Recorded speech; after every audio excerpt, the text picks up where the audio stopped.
pitch-black sky over the Philippine island of Mindoro on the night of December 29, 1944 was not just dark. It was a suffocating absolute void, heavy-laden clouds sealed off the heavens, extinguishing every single trace of starlight and moonlight. In this terrifying abyss of total darkness, fully loaded Japanese bombers were speeding southward, tearing through the night, like silent, deadly moths drawn to a distant flame. Their objective was brutally clear: to obliterate the newly constructed American airfield facilities below and sever the vital aerial lifeline established to support the massive amphibious landings at Lingayen Gulf. For these battle-hardened Japanese aviators, this impenetrable blackness was their ultimate armor, an invincible cloak of invisibility. In an era where radar technology was still considered something akin to dark magic by most conventional pilots, flying into a night sky devoid of light was usually a death sentence. A standard fighter plane entering this void was like a blinded hound, not only incapable of hunting, but struggling just to maintain its own equilibrium in the air. Therefore, the crews of these 12 Japanese bombers flew with supreme confidence, absolutely certain that as long as they remained submerged in this ocean of ink, no earthly force could possibly track them, let alone stop them. They were wrong, catastrophically wrong. They had absolutely no way of knowing that deep within the turbulent, freezing clouds, beneath them the electronic eyes of the Grim Reaper were already fixed upon their flight paths. These were not human eyes, but a cutting-edge array of spinning microwave antennas and glowing cathode ray tubes. They belonged to a monstrous bat-like aircraft painted in the deepest matte black, the Northrop P-61 Black Widow night fighter. Gripping the control yoke of this mechanical beast was 26-year-old United States Army Air Force's Major Carroll C. Over the course of the next 80 minutes, this meticulously planned Japanese night raid would be violently inverted. What began as a confident bombing run would devolve into one of the most breathtaking, ruthless, and unparalleled single ships aerial hunting streaks in the entire history of aerial warfare. To truly comprehend the sheer, unadulterated terror and the miraculous nature of this hunt, we have to understand the atmosphere of absolute desperation that choked the Mindoro airfield that night. For 14 agonizing days prior to this moment, Japanese bombers had arrived like clockwork every single night, raining high explosives down upon the American base. In just 2 weeks, the air raid sirens had wailed an ear-splitting 334 times. The base was a cratered lunar landscape of twisted metal and shattered coral. Below the dark sky, exhausted American combat engineers were pushing themselves beyond the limits of human endurance, desperately trying to repair to critical airstrips. These runways were the only thing that could launch the fighters needed to protect the incoming Allied invasion fleet. The Japanese Haikim and understood the strategic mathematics perfectly. If American warplanes were allowed to take off from Mindoro, the Allied aerial umbrella would cover the fleet and spell doom for the Japanese defenders. Therefore, the airstrips had to be cratered into oblivion, no matter the cost. The Japanese threw everything they had into the night sky: conventional bombers carrying heavy ordnance and even kamikaze suicide planes packed with explosives. Anything that could fly and detonate was hurled at Mindoro. It was a relentless psychological torture. Just 3 days earlier, on December 26th, the 418th Night Fighter Squadron had finally arrived in this Hell's Cape. And now, on this fateful night of December 29th, as those 12 Japanese bombers roared toward the base, the only thing standing between 2,000 sleeping American personnel and absolute annihilation was Major Smith and his solitary P-61 Black Widow. Imagine the crushing psychological weight of that reality.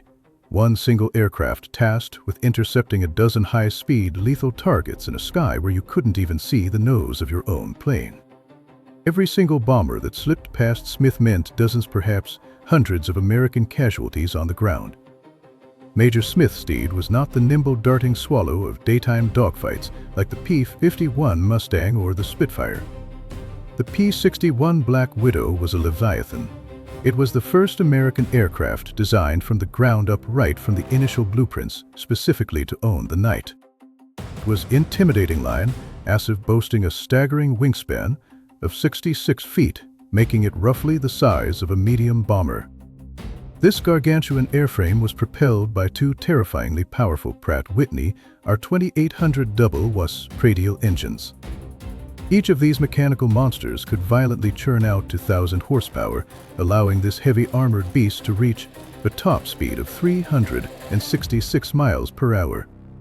Tucked securely into its armored belly were its fangs for forward-firing 20mm Hispano-M2 cannons, weapons capable of sawing an enemy aircraft in half with a single sustained burst. Yet what truly made the Black Widow the undisputed apex predator of the night was not its raw speed or its devastating firepower. It was the top-secret technology housed within its bulbous, elongated nose, the SC-R-720 Airborne Intercept Radar System. In a time when most pilots relied entirely on their eyesight, this system utilized a rotating parabolic dish that fired invisible pulses of microwave energy high into the darkness at incredible frequencies. Whenever these microwaves slammed into a solid object like the metallic skin of a Japanese bomber, they bounced back, traveling down the antenna and painting a ghostly glowing green blip on the radar operator's oscilloscope screen. This system could pierce through the absolute darkness, cutting through clouds and weather to detect an enemy aircraft up to 5 miles away. The Japanese pilots above were already dead men flying.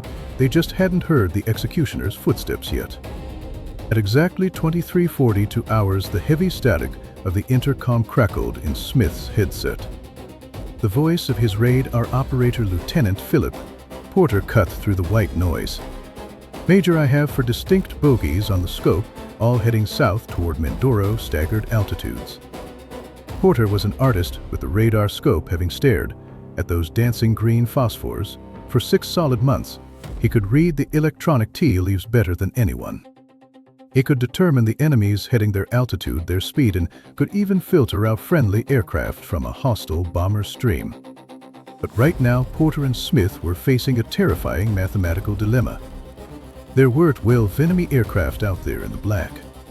If Smith chose to attack one, the other 11 would likely slip right through the defensive perimeter and unleash hell on the engineers below. Even if Smith shot with the accuracy of a sniper and downed 3, or for the surviving bombers, would still complete their mission. Furthermore, if the American anti-aircraft batteries on the ground opened fire, the sky would be filled with friendly flak that was just as likely to tear the Black Widow out of the sky as it was an enemy bomber. The interception had to be swift, surgical, and entirely localized in the air. Without hesitation, Major Smith shoved the twin throttles forward. The Pratt & Whitney engines responded with a deafening chest-rattling roar. 4,000 horsepower surged through the airframe, hauling the heavy Black Widow upward at an aggressive climb rate of 2,000 feet per minute. In the radar compartment behind him, Lieutenant Porter calmly chanted the intercept's geometry over the intercom vectors: 035 altitude, 8,000 range for miles. Outside Smith's canopy, there was nothing but a suffocating wall of black, no horizon, no stars, no visual reference whatsoever. This was the exact environment the enemy had banked on, the very reason they attacked at night. Smith had to completely surrender his instincts and put his life entirely in the hands of Porter's glowing green screen. As the distance closed to 3 miles, Smith flicked his switch, activating his own smaller secondary radar display on the pilot's instrument panel. Now he too could watch the glowing blip of death expanding on the glass. At a distance of merely 500 yards, Smith's naked eyes finally caught something in the darkness. It was faint, almost imperceptible at first, but deadly clear to a trained night fighter, the faint flickering, orange blue, exhaust flames vomiting from the engines of the target. It was a Mitsubishi G4M bomber, universally known to the Allies by its reporting name, the Betty. The Betty was a fast, long-range aircraft powered by 2 massive engines that could push it to 270 miles per hour while carrying a payload of nearly 1,800 pounds of high explosives. But the Betty possessed one fatal catastrophic engine, nearing flaw to save weight and increase its range. The enemy designers had omitted self-sealing fuel tanks and heavy armor. Major Smith knew exactly what this meant as he slid his massive Black Widow into the Betty's blind spot directly behind and slightly below the bomber, the enemy crew remained blissfully unaware of the doom hovering on their tail. At a point-blank range of only 350 yards, Smith squeezed the trigger. All 20mm cannons erupted simultaneously in a blinding flash of muzzle fire. The sheer concussive force of the weapons firing shook the entire P-61, the roar of the guns easily drowning out the thundering engines. High-explosive armor-piercing incendiary shells traveling at a terrifying muzzle velocity of nearly 3,000 feet per second drew bright lethal raid lines across the black canvas of the night sky. Like a whip made of liquid fire, the rounds slammed into the Betty's fuselage and right wing. It was a surgical-to-second burst. Exactly 48 rounds expended. The Betty's unprotected fuel tanks ruptured undignited instantly.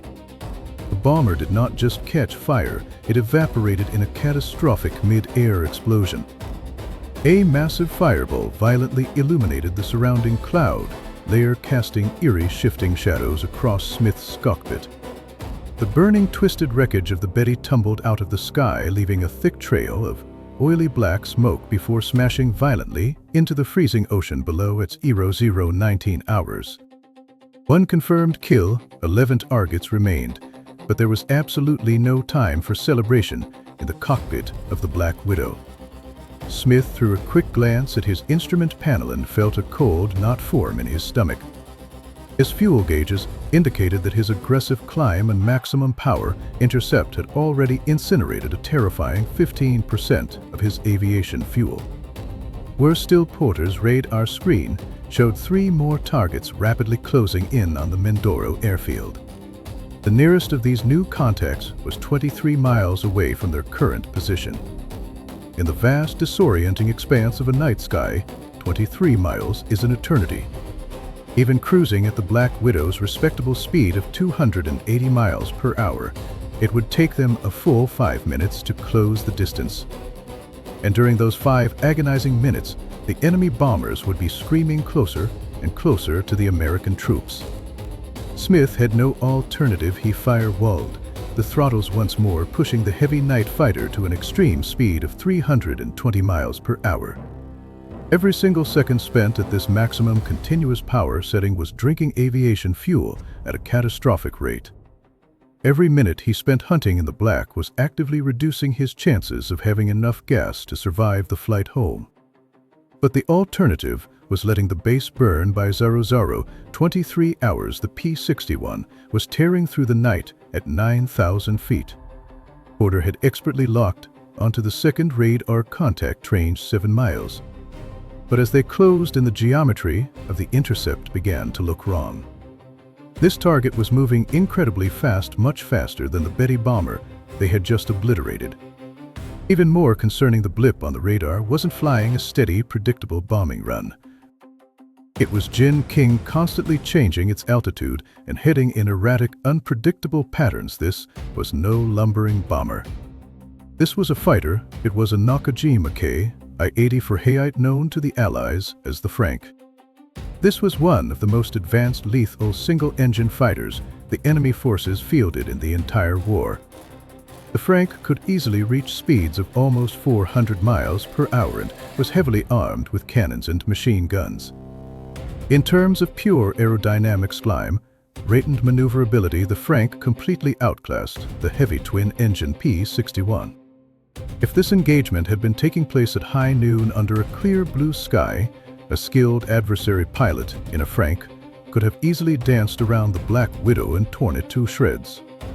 But it wasn't daylight, it was the Black Widow's undisputed domain. The pilot of the adversary Frank did not have an airborne radar system.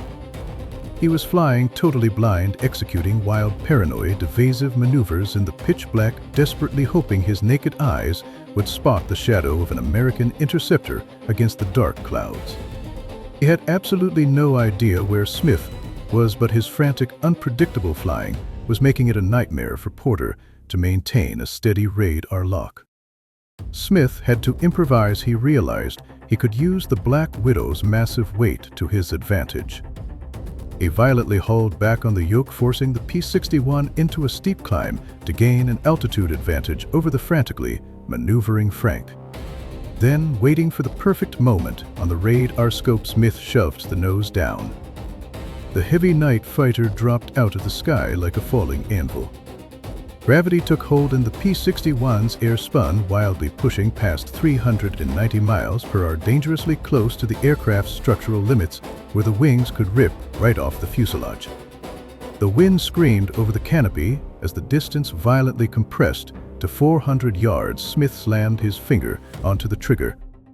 Another 2-second burst of 20mm devastation ripped through the dark. The shells impacted the Frank's engine cowling and cockpit area with pinpoint precision. The Nakajima's powerful engine exploded in a shower of sparks and blinding white light. Spewing thick, choking smoke, the totally disabled adversary fighter instantly entered a deadly, uncontrollable flat spin, fluttering down into the abyss like a burning leaf. It slammed into the dark waters of the Pacific at exactly 00:29 hours. That was victory number 2, but the night was far from over. Almost immediately, Porter's calm, analytical voice reported another contact. The relentless pace of the intercepts was making time blur, but a far more terrifying reality was staring Smith right in the face. He glanced down at his fuel gauges, and the numbers were grim. He was down to 28% fuel. 28% for a massive twin-engine fighter that required constant high-power settings to intercept fast-moving targets and still needed enough reserve to navigate back to base and perform a complex night landing. This number was a blaring silent alarm. It was the red line according to standard operating procedures and basic aviation survival instincts. Any pilot hitting the 30% mark during an active combat patrol should immediately break off the engagement, turn around, and nurse the aircraft home. If he stayed out here and the engine starved of fuel, he would be forced to ditch a heavy armored aircraft into a pitch-black, violently churning ocean with zero visual references. The chances of surviving a night ditching in a P-61 were statistically zero. To make matters worse, Smith had no idea what condition the Mindoro airstrip was in. If he fought until he was running on fumes, only to find the runway destroyed by the other bombers, he would be a dead man. Yet the glowing green blips on Porter's scope were still inching toward Mindoro. Smith looked at the fuel gauge, looked out into the absolute darkness, and made a decision that defied every self-preservation instinct programmed into a pilot. He was going to press the attack. He carefully pulled back the throttles, desperately trying to establish a maximum efficiency cruise speed to save every precious drop of high-octane aviation fuel. This, of course, meant the enemy bombers were gaining valuable time, slipping closer to the vulnerable troops below. By the time the Black Widow climbed to 12,000 feet and locked onto the third target, the tension in the cockpit was suffocating. Smith brought the massive aircraft in from the classic low and behind dead zone. At a range of 1 mile with the SC, our 720 radar painting a perfect target, it was like shooting fish in a barrel. The Japanese pilot had no radar, no warning, no chance. Smith didn't even need to engage in any complex maneuvering. He simply lined up the electronic crushers and let the 20mm cannons speak. The heavy shells tore into the third Japanese aircraft, violently disassembling it in mid-air. Pieces of burning metal rained down into the dark ocean below. As Smith leveled the aircraft, the adrenaline fading into a cold dread, he looked at his fuel gauge again. The needle had plummeted past the absolute point of no return. It was resting at 13%. Out of the original 646 gallons of fuel, a mere 84 gallons remained sloshing in the tanks. That was enough for perhaps less than 20 minutes of maximum power, or maybe 30 to 40 minutes of careful, agonizingly slow cruising. He was still miles away from the Mindoro Basin. He had to fly a complicated blind instrument approach in total darkness. He opened his mouth to order Porter to set a heading for home, to finally retreat from the slaughter. But before the words could leave his lips, Porter's voice cracked over the intercom, carrying a distinct edge of disbelief and urgency. Major, I have a fourth contact. It's on the deck. Altitude is incredibly low, almost skimming the water, moving extremely fast toward the airfield. This was the absolute nightmare scenario. The pilot of this fourth Japanese bomber was no fool. Realizing that his comrades at higher altitudes were being systematically butchered by an unseen predator, he had executed a brilliant, desperate tactical maneuver. He had dropped his aircraft right down to the surface of the ocean. Flying at altitudes of a few hundred or even a few dozen feet above the water at night is a radar operator's worst enemy. The microwave pulses emitted by the Black Widow's radar dish would strike the churning uneven surface of the sea and bounce back in a chaotic, blinding mess of false signals. This phenomenon, known as sea return or ground clutter, completely flooded the radar scope with bright shifting green static, effectively hiding the real target within an impenetrable forest of electronic noise. To have any chance of getting a radar lock on this cease, skimming bomber Smith would have to push the nose of his heavy P-61 down and follow the target into the weeds. He would have to fly at high speed, completely blind, mere feet above the dark, treacherous waves, relying solely on his radar altimeter to keep from crashing. One microsecond of target fixation, one slight misread of the instruments, one unexpected updraft from a rogue wavend, the massive Black Widow would plow into the ocean, instantly shattering into a million pieces. 13% fuel, a few hundred feet of altitude, absolute darkness. This was a game of Russian roulette played with an airplane, but Smith knew the stakes. If he let this bomber through, it would reach the airfield unhindered. He violently shoved the control yoke forward. The massive Black Widow plummeted toward the ocean like a diving falcon. Smith's eyes were glued to the glowing dials of the radar altimeter, his hands white and circling the controls, feeling the violent shudder as it compressed the air against the ocean surface. 400 feet, 300 feet, 250 feet. The radar scope in the back was a blizzard of green snow. Porter was sweating profusely, his eyes straining against the cathode ray tube, desperately trying to filter out the false returns from the waves to find the solid return of the bomber. Suddenly, at incredibly close range, the electronic noise parted just enough. And then Smith saw it with his own eyes, the faint, ghostly blue glow of the bomber's exhaust stacks hovering just above the black water. There was no time to align a perfect shot, no altitude to dive, no space to maneuver. Flying at the absolute edge of a fatal stall, Smith hammered the firing button. The violent recoil of the four heavy cannons caused the entire aircraft to buck wildly, threatening to push its nose down into the water. Because the range was so horrificously close, the 20mm shells didn't just hit the adversary bomber, they completely eviscerated it. The explosion at such a low altitude was apocalyptic. A blinding, searing sphere of fire erupted from the sea, instantly illuminating the chaotic white-capped waves in a demonic orange glare. Smith hauled back on the yoke with every ounce of his strength, pulling the heavy Black Widow up into a terrifying high jerk, barely missing the towering pillar of fire and the debris of the vaporized bomber. Target was destroyed as Smith leveled out and caught his breath. His eyes darted to the fuel gauge. The needle was pinned 6%, 39 gallons. It was an amount so small it wouldn't even sustain 10 minutes of normal flight. But the ultimate, cruelest test of the night was still waiting for them. As Smith nursed the dying, fuel-starved P-61 back toward the airspace over the Mindoro airfield, he looked down and saw nothing but a terrifying, unbroken sea of blackness. To prevent any other adversary bombers from finding their target, the American base commander had ordered a total, unforgiving blackout. Every single runway light, every floodlight, every tent lantern had been extinguished. The entire island had vanished into the darkness. Smith was merely 3 miles from the threshold of the runway, but he had absolutely no idea where it was. Attempting a blind landing at night in a heavy fighter without runway lights or ground control guidance was the definition of suicide. He keyed his radio, desperately calling the tower for illumination, begging for just a few seconds of light.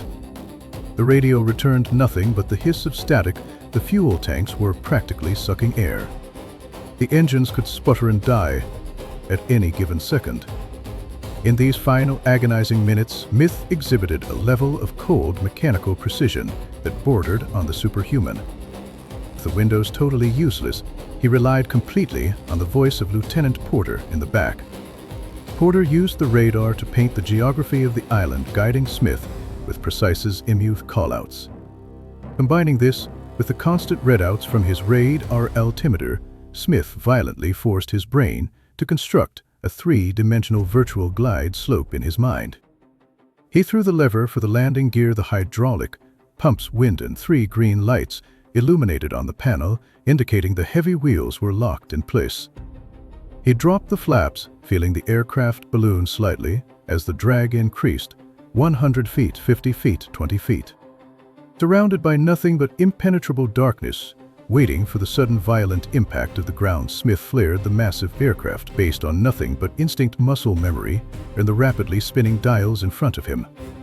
Suddenly, the darkness violently shook the tires, screamed against the crushed coral of the Mindoro runway, the massive oleo struts compressing under the immense weight of the Black Widow. The aircraft bounced, heavily settled, and began to roll out. And then, in a moment of cinematic timing that defied belief, just as the heavy fighter bled off its speed and rolled to a complete stop at the far end of the darkened runway, the Wright Pratt & Whitney engine gave a violent shudder, coughed out a puff of black smoke, and died. It had burned its very last drop of fuel from the moment the wheels lifted off the runway to the moment they touched back down. The entire ordeal had lasted exactly 63 minutes. 63 minutes of uninterrupted terror in that incredibly brief window of time, wrapped in the suffocating embrace of absolute darkness. Major Carroll C. Smith and Lieutenant Philip Porter had pushed themselves and their machine far beyond the limits of human endurance and mechanical engineering. They had executed 5 terrifying blind interceptions and successfully obliterated 4 heavily armed enemy aircraft that had come to bring death to the men below. This was not merely a successful patrol. This epic, terrifying display of aerial mastery established the highest single night kill record for any American night fighter crew in the entire Pacific theater of the Second World War. It was a stark, violent message delivered to the enemy. The darkness was no longer their sanctuary. It was their graveyard, and the Northrop P-61 Black Widow, a mechanical beast forged for the shadows, had forever etched its name in the cold and forgiving annals of military aviation history, standing as the undisputed lethal king of the night. If you are fascinated by these terrifying and miraculous moments in military history, make sure to hit that like button and subscribe. I am your battlefield chronicler. We will meet again in the next Shadow of War.